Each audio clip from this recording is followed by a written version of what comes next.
जिसे धन पोटली भी कहते हैं, वह कैसे बनाए, साथ ही यह क्यों इतनी उपयोगी है, यह भी हम जानेंगे।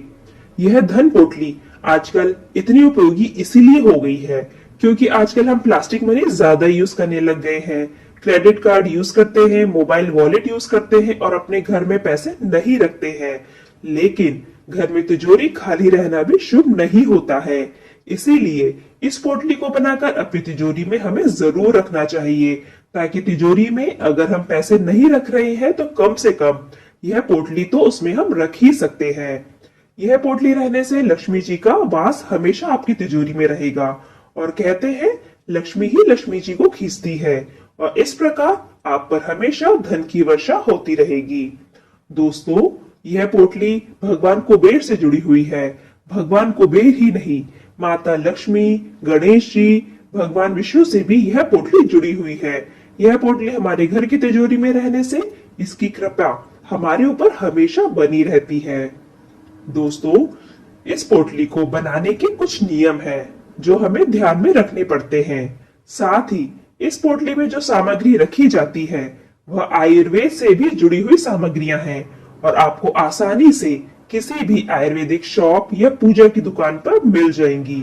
दोस्तों, धन पोटली बनाने के लिए जो पोटली हम प्रयोग में लाएंगे वह लाल रंग की होनी चाहिए। अगर आपको लाल रंग की नहीं मिल पा रही है तो आप नारंगी या गुलाबी रंग की पोटली भी यूज कर सकते हैं, क्योंकि यह रंग माता लक्ष्मी जी को बहुत प्रिय है। दोस्तों, यहाँ पर मैं नेट की पोटली यूज कर रही हूँ, आप चाहे तो कपड़े की पोटली भी यूज कर सकते हैं। इस पोटली को आप हर साल बना सकते हैं। यह पोटली आप अपनी दिवाली पूजन पर पूजा करके हर साल रख सकते हैं। दोस्तों, धन पोटली में जो सामान रखा जाता है वह अच्छे से सुखा कर रखें ताकि वह खराब ना हो। इसमें आयुर्वेदिक औषधियां भी शामिल होती है जिनका हमारे जीवन पर भी प्रभाव पड़ता है। पोटली को जब 1 साल तक अपनी तिजोरी में रखें, उसके बाद उसे अपने घर में ही विलीन करना चाहिए, क्योंकि वह लक्ष्मी जी का ही रूप होती है और लक्ष्मी जी घर के बाहर नहीं जाती है। इस बात का विशेष ध्यान रखें। पोटली का सामान आप चाहे तो मिट्टी में या किसी गमले में डाल सकते हैं, वह अपने आप ही मिट्टी में विलीन हो जाएगा। तो आइए दोस्तों, अब मैं आपको बताती हूँ कि पोटली के अंदर हम क्या क्या रख सकते हैं। सबसे पहली बात तो मैं आपको यह बताना चाहूंगी कि इसके अंदर हम शुभ नंबर जैसे 5, 11, 13 या 21 सामान रख सकते हैं। जो सामान मैं आपको बताने वाली हूँ यथासंभव आपको जो भी सामान मिल सके वह सामान आप इसके अंदर रखें और कोशिश करें जो सामान आप रख रहे हैं वह खराब होने वाला सामान ना हो। यह देखिए, सबसे पहले यह है कौड़ी। कौड़ी आप ध्यान दें कि वह सफेद होनी चाहिए और कौड़ी हमें इसके अंदर 2 ही रखना है। कौड़ी लक्ष्मी जी को बहुत प्रिय है। यह समुद्र मंथन में समुद्र से उत्पन्न हुई है और यह धन संपदा में भी वृद्धि करती है। इसलिए सबसे पहली चीज जो हम अपनी धन पोटली में रखते हैं वह होती है कौड़ी। इसके बाद यह जो दूसरा सामान है जो हम इस धन पोटली में रखेंगे वह है गोमती चक्र। यह देखिए, गोमती चक्र जो होते हैं यह भी सफेद रंग के होते हैं। समुद्र मंथन में यह भी उत्पन्न हुए थे। दोस्तों, ये ऊपर से उठे हुए और इनमें पीछे की तरफ जिसे नीचे का भाग कहते हैं उसमें चक्र बने होते हैं। दोस्तों, यह भी हमें 2 की संख्या में ही रखना है। यह बच्चों के विकास और उनकी वृद्धि के लिए बहुत ही जरूरी होते हैं। तीसरी चीज जो हमें अपनी पोटली में रखना है वह है लाल गुंजा। इसे रत्ती भी कहते हैं। यह देखिए, ये थोड़ी लाल और थोड़ी काली होती है, लेकिन इसको लाल गुंजा ही कहा जाता है। इसको जब पोटली को आप बनाएं तो इसको थोड़ा बच्चों से दूर रखें। यहाँ पर मैं 11 गुंजा के बीज ले रही हूँ। 11 गुंजा के बीज हमें इसमें रखना है। दोस्तों, इसी तरह ही सफेद गुंजा भी हमें लेना है। हमारे यहाँ जो चौथी चीज है जो हम पोटली में रखेंगे वह है सफेद गुंजा। सफेद गुंजा भी हमें 11 की संख्या में ही रखना है। इसके अलावा एक और गुंजा आता है, वह होता है काला गुंजा। वो बहुत ही मुश्किल से मिलता है। अगर आपको वह भी मिल जाए तो आप उसको 11 की संख्या में रख सकते हैं, और अगर आपको नहीं मिलता है तो कोई बात नहीं है। आप लाल गुंजा और सफेद गुंजा जो आसानी से मिल जाता है वह आप इस पोटली में रख सकते हैं।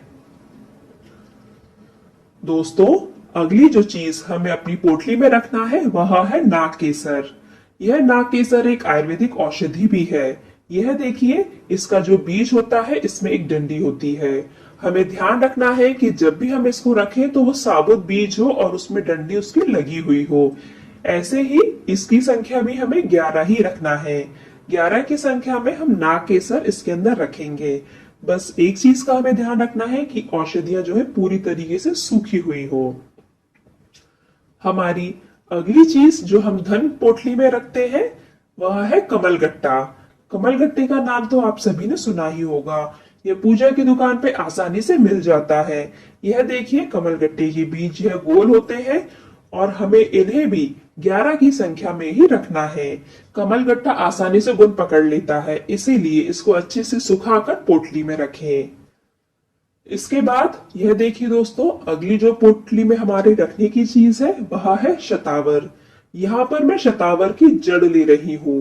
शतावरी भी एक बहुत ही अच्छी आयुर्वेदिक औषधि है। इसे औषधियों की रानी कहा जाता है।